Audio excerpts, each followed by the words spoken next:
What is going on, everybody? Welcome to episode number 1 of a new mini-series coming to the channel called Deadline Dealer. So what is this? What exactly is this and how is it going to work?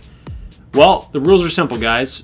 We are going to simulate the entire first half of the regular season, and then in the second half, we're going to do every single thing that we possibly can through trades, through free agent signings, whatever it is. We're going to try to make the moves necessary to push us past or to meet the yearly goal for ownership expectations. For the Miami Marlins, it's finish over 500. Does that mean we're going to be trading away prospects? Yes. Does it mean we're going to be cheesing the CPU? No. I will not be cheesing the CPU by trading away a bunch of high potential players all over the place just so we can meet this goal. I feel like that's a little cheap. I feel like that's cheating because we all know that the CPU loves itself some potential. You have potential! You have... Oh boy. I mean, quite frankly, I just really don't want to do that. I feel like it would be cheapening the whole entire series. So I'm going to try to keep myself in check with those moves, and I hope you guys can stick around and like this thing because I think it's cool. I think it's a different spin on speed rebuilds and rebuilds in general. So I will tell you guys for episode number 2, we'll be taking over the Baltimore Orioles. And for episode 3, I want you guys to tell me who you want me to do, because there are a ton of teams that we can choose from, and honestly, I'm good with any of them except for the New York Yankees. Don't make me help the Yankees win a World Series. Don't do that. Don't do that. So what do you say we get right into this, guys? Let's get into this thing. So here we are, opening day 2019, and just taking a look at the roster real quick. Based on what the rules are for this little mini-series, we're going to try to do every single thing that we can in order to reach the postseason or finish above 500, whichever it is. Everybody's on the block. Everybody's on the table to get moved. If you're struggling, if you're not doing it through sim, you might have to go bye-bye. Starling Castro is a perfect prime candidate for that. Caleb Smith, I'd like to hold on to Caleb Smith. He gives us that lefty arm, but again, he's up there. He could be up there on the block. Brian Anderson as well. He's a 79. I don't want to get rid of Brian Anderson. He's a pretty decent player. But if it nets us a good haul back, if it nets us a good player that's going to push us over that mark, then so be it. Just my guess here. I'm going on predictive ability, but I'm going to guess that the Marlins are going to be below 500 by All-Star break. So it's going to make it even tougher to make the moves necessary to have a huge second half and then finish above 500 or meet the 500 mark. So what do you say we get right into it, guys? Let's go ahead and simulate. But first, there's always a but first. I am going to go into the free agents here, and I'm going to acquire AJ Ramos, Adam Liberatore, Ryan Madsen, because he's got the A potential, and Luke Gregerson. We're going to go ahead and do that. And like I said, it's not realistic, but we're doing everything we possibly can in order to get this thing done. And the best thing about this is that because these guys have high potential and they're good relief pitchers, not only is it going to help us in the beginning part of the season, but it's going to help us when we start trading and trying to make trades by flipping these guys for teams that need bullpen help. All right, so there they are. Luke Gregerson, an 80, Liberatore, an 82, Ramos, an 82, Madsen, a 79. Our back into the bullpen is looking nasty, so it's going to definitely help where we're at for the first part of the season. I won't do that with every single team, but teams that definitely do need the bullpen help, I will end up acquiring those players just to kind of give us a base for what we're trying to do so that we're not trying to cheese the CPU with trading our prospects, especially guys with that A potential. These guys are all veterans, the 33 years old, 34 years old type of guys that any team would want. So let's go ahead, guys, and simulate the first half of the regular season, see where we're at, see how many games that we are under 500, and then go from there. Fingers crossed. Well, this one's going to get tough because we are 19 games under 500. 35 and 54, and we've got a couple days, a couple weeks until the trading deadline. And guys, we're just going to go ahead and make all of our moves right here and right now. Who's going to stay? Who's going to leave? Who's going to end up helping us out to get to that 19-game makeup? It's not looking like Starling Castro is going to have to stay here. 251 I would have expected a little bit more from him given that 80 and 72 contact rating. AJ Ramos doing well. He might have to stay. Stecken Ryder, 276. Urania, 6 and 7, so he's holding his own on a team that's terrible. At 4-3. Brian Anderson, 259, 11 home runs. He's not doing too bad. This is going to be tough calls, guys. 388 for Caleb Smith. Jorge Alfaro, 256. Harold Ramirez, 256 right there. Trevor Richards, 453. And I know that he's young. 25 years old, 76 overall. Seems like a decent pitcher, right? But this is the kind of player that you would move for a veteran that's going to help you right now. Liberator, definitely on the move with a 5.63. Luke Gregerson, too. Yeah, so these guys, looks like everybody, we might have a whole new Miami Marlins team going forward here. John Birdie, 321. Gary Cooper, 229. So Gary Cooper will be part of a trade. Neil Walker, we got to figure out first base. You know, he's our starting first baseman right now, and it's not looking too good. Martin Prado, not looking too good either. So let's go ahead and start looking at some trades, what moves we're going to end up making here. Let's get this thing done. This one surprises me, guys. Adam Liberator for Jesus Aguilar. We need a first baseman. He's so much better than what we have currently with Martin Prado and Neil Walker. It makes some sense because the Brewers feel like they need some relief pitching. They're definitely in the playoff race right now, and it would make sense for them. And Jesus Aguilar got that 83 power, 76 power, righty lefty. Hits 21 home runs right now at the break, 276. This makes sense. Let's pull the trigger. We want some Jesus Aguilar. Out of all the trades that I looked for to acquire a starting pitcher, this one really struck to me, man. $6 million that we're paying Robbie Ray, Martin Prado, and JJ Bleday. Now, I get it. A potential 66 overall, but he doesn't seem like he's going to be a player that's going to help us, right? So, all things on the table, we're going to go ahead and acquire Robbie Ray to be a part of this pitching staff. He's an 88 overall. He'd be our ace right off the bat. And you know what? Hey, who knows? Maybe how things work out, Robbie Ray might get involved in another trade to get an even better player. I feel like this is a good move for us. Let's go ahead and pull the trigger here. All right, so next trade up, we're going to be acquiring Mike Minor from the Texas Rangers, Yarlin Garcia, Wai-Ying Chen, getting rid of some of salary cap there, 13.7 mil, going the other way. I think I like it. Plus, we're getting rid of a first baseman that's not going to help us right here, and Peter O'Brien. So, and he's 28 years old. So technically, it's not cheesing the CPU, getting rid of a high value prospect at a B. He's 28. It's not like he's gonna really, be the next up and coming thing. So let's go ahead and make this trade. And we are probably starting to hit that budget up pretty big though. So it looks like Starlin Castro is gonna have to be the next guy out. Maybe Miguel Rojas is the next guy as well. So we'll have to analyze this in just a moment, but I feel like this is the trade to make. Let's get Mike Minor in here. Honestly, we get a little bit better with Chris Martin at 79 right now. I think we're just going to go ahead and do that. I'm very familiar with Chris Martin and how he pitches. He gives us that closing arm. Sergio Romo can go bye-bye as well now. We're going to be saving some money on his leave and his departure as well. Next player we're going to end up acquiring here is Adam Frazier. I've always been an Adam Frazier type of fan. B potential, 79 overall. He's going upward. He's a hitter, man. He's a pure hitter. The guy can swing it. 87 clutch, 84 vision. Contact hitter. He's more of a leadoff type of guy. Fielding numbers are decent. He's currently hitting 243, though. I think this is going to go up with a little bit more protection in the lineup. He can play everywhere, third, short, left, center, right. 9 home runs. I like that. Plus, Starlin Castro is going to find his way out. He's currently 251 for 8 home runs, and we're paying him a lot more money. We're actually paying him a ton more money for the same production as we're getting from Adam Frazier. So we might as well do it. And honestly, we don't really need Sandy Alcantara for what we're trying to do in this little mini series. And Sergio Romo is not the Sergio Romo of old. We're saving a lot of money, guys. 3.1 compared to 575K. Let's bring in Adam Frazier. And then the next player that we're going to end up getting rid of here is going to be Starlin Castro.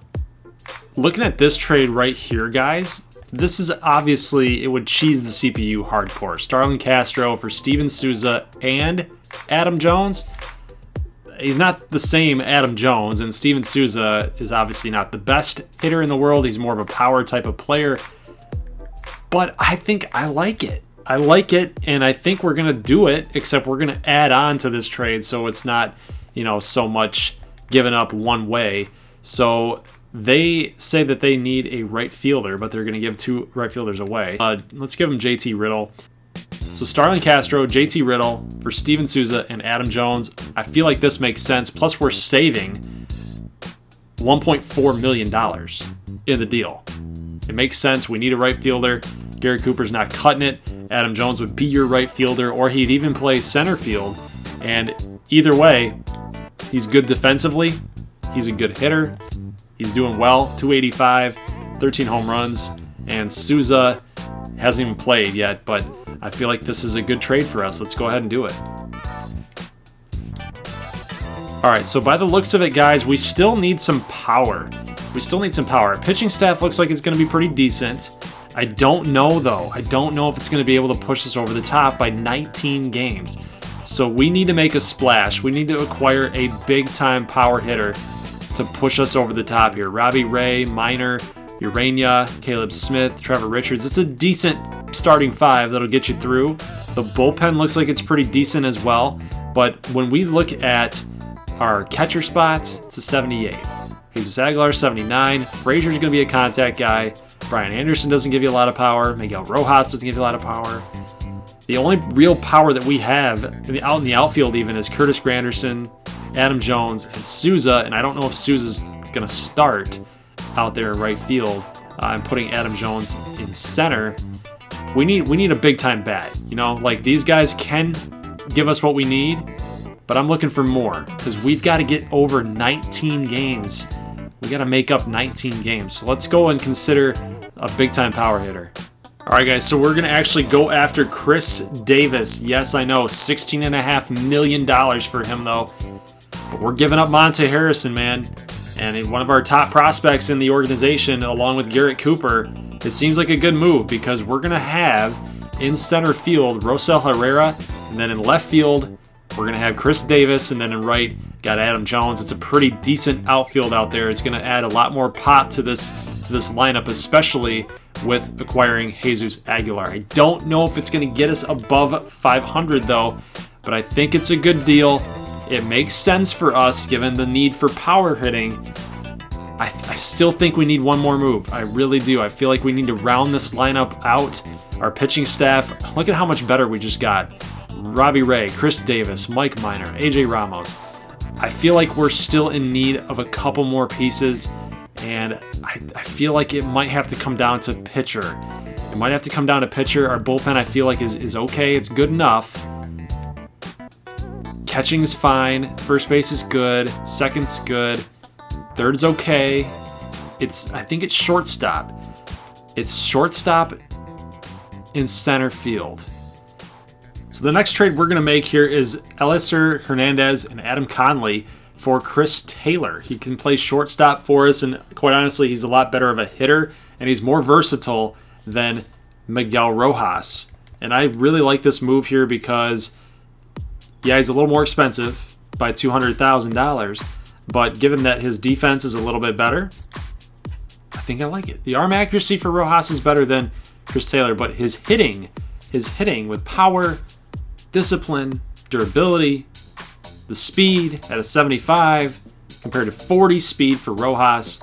Chris Taylor can give us a whole lot of versatility. He's kind of like Adam Frazier in that regard. So I'd say let's pull the trigger here and get him in here with us. So Chris Taylor is a Miami Marlin now. So take a look at the lineup, guys. Jorge Alfaro, Chad Wallach, Jesus Aguilar, Neil Walker, Adam Frazier, Brian Anderson, Chris Taylor, Miguel Rojas. You can also play backup third base, by the way, so we don't technically need John Birdie on the roster.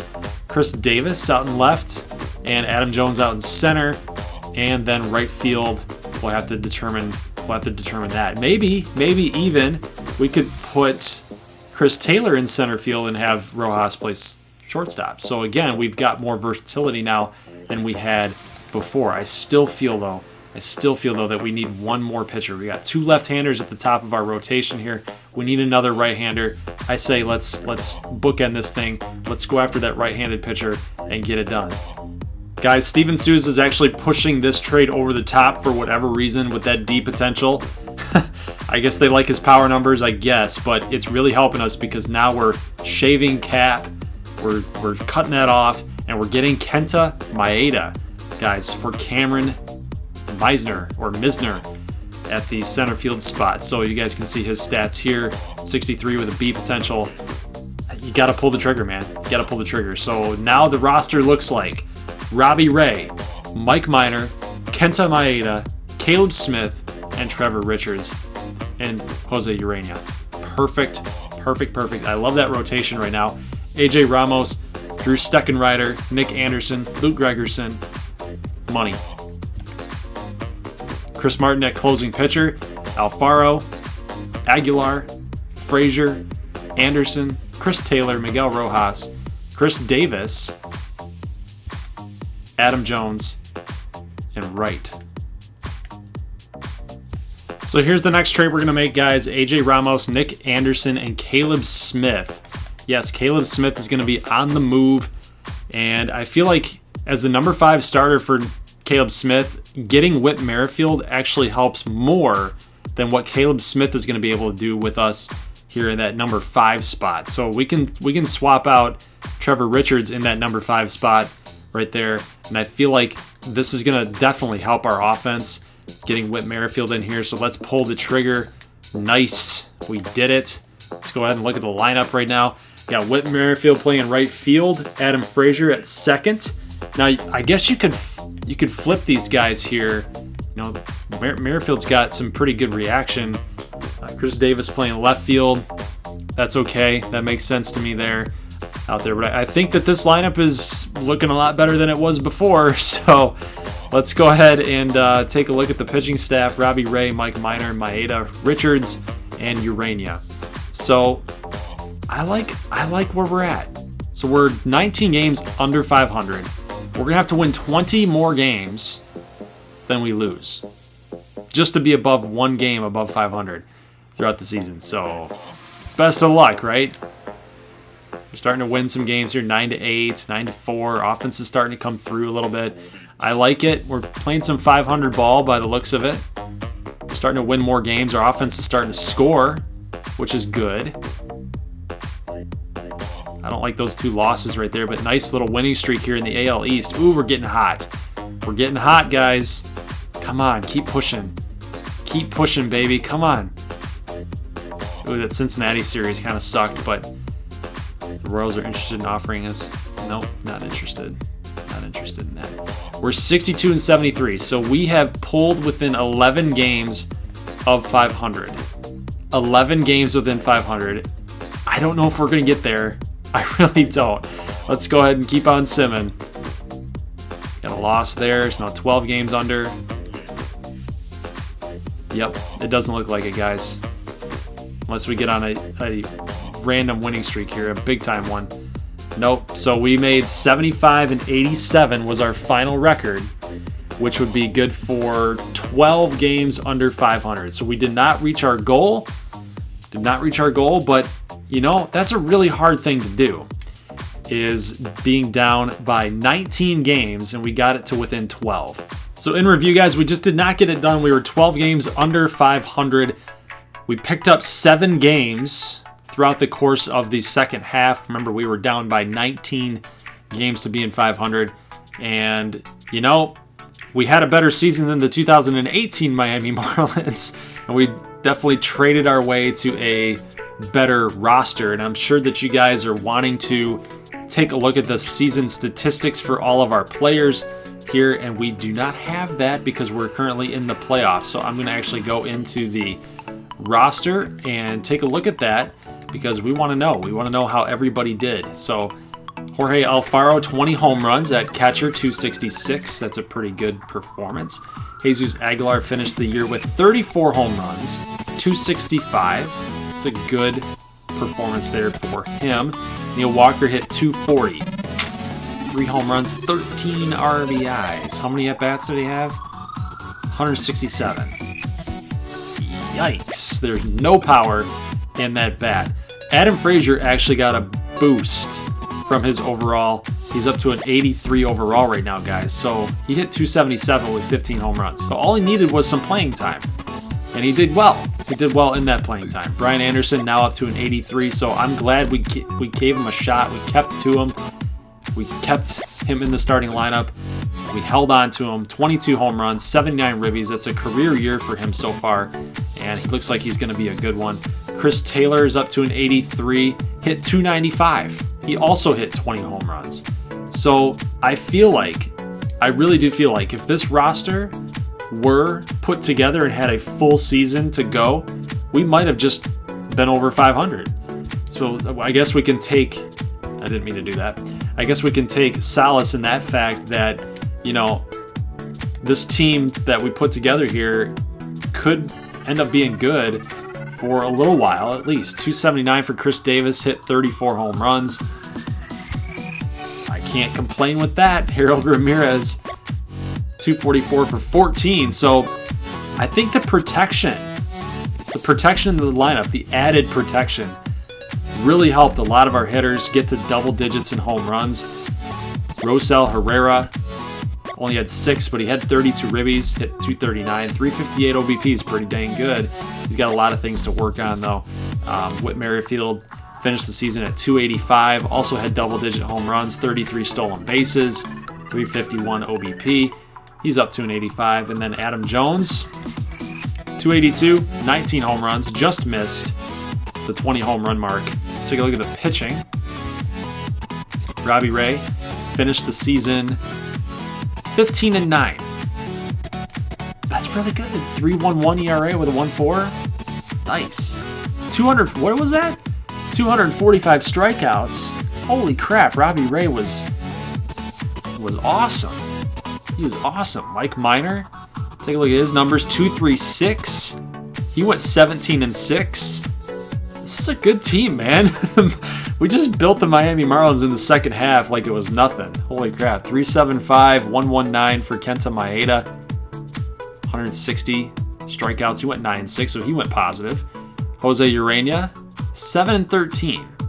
And I feel like a lot of those losses for Urena were in the beginning of the season. So he definitely had more wins than he had in the first half, in the second half. Trevor Richards, looking at his numbers, he went 5-12. Being a one-year pro, that he didn't pitch too bad. 4.84 and 1.6. Pablo Lopez, 10-11. 10-11, 4.87, 1.46. So the Miami Marlins, young guys, the young staff, has some things to look forward to. Drew Steckenrider with a 4.1. Gregerson, 4.3.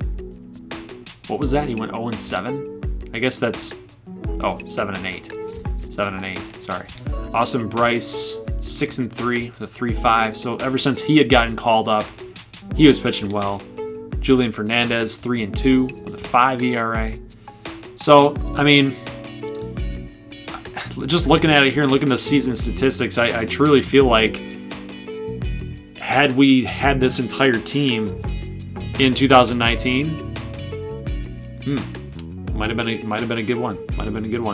Who knows what would have happened? The longer that they might have played together with the team chemistry guys, they might have just made the playoffs. Oh, but because you got to think, they played the second half and were 7 games above 500. Who knows what would have happened? They might have been 13 games above 500, 15 games above 500.